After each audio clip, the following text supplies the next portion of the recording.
Complex சுக்கான் ஷாலாம் எனப்படும் ஷாலாம் விளையாட்டு அரங்கை நிர்மாணிக்கும் குத்தகை MRCB லேண்ட் சென்ட்ரியான் பெர்ஹாட் நிறுவனத்திற்கு சொந்தமான லம்பாரான் ப்ராஸ்பெக்ட் சென்ட்ரியான் பெர்ஹாட் துணை நிறுவனத்திற்கு வழங்கப்பட்டிருக்கிறது.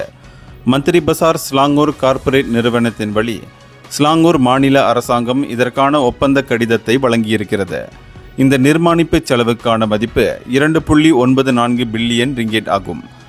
இந்த குத்தகைக்கான கடிதம் வழங்கும் நிகழ்ச்சி ஸ்லாங்கூர் ராஜமூடா தங்கு அமீர் ஷா, ஸ்லாங்கூர் மந்திரி பசார் டத்தோஸ்ரீ அமீருடீன் ஷாரிக் முன்னிலையில் நடைபெற்றது. இந்த நிர்மாணிப்பு திட்டம் நடப்பிலுள்ள அரங்கை முற்றாக தரைமட்டமாக்கிவிட்டு புதிய அரங்கை நிர்மாணிப்பதற்குரிய பணிகளை உள்ளடக்கியிருக்கிறது. நடப்பு அரங்கை இடித்து தரைமட்டமாக்கும் பணிகள் நிறைவு பெறும் தருவாயில் உள்ளன.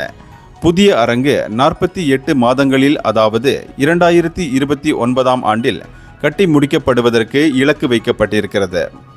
இந்தியர்களின் இதய குரல் மக்களோசை.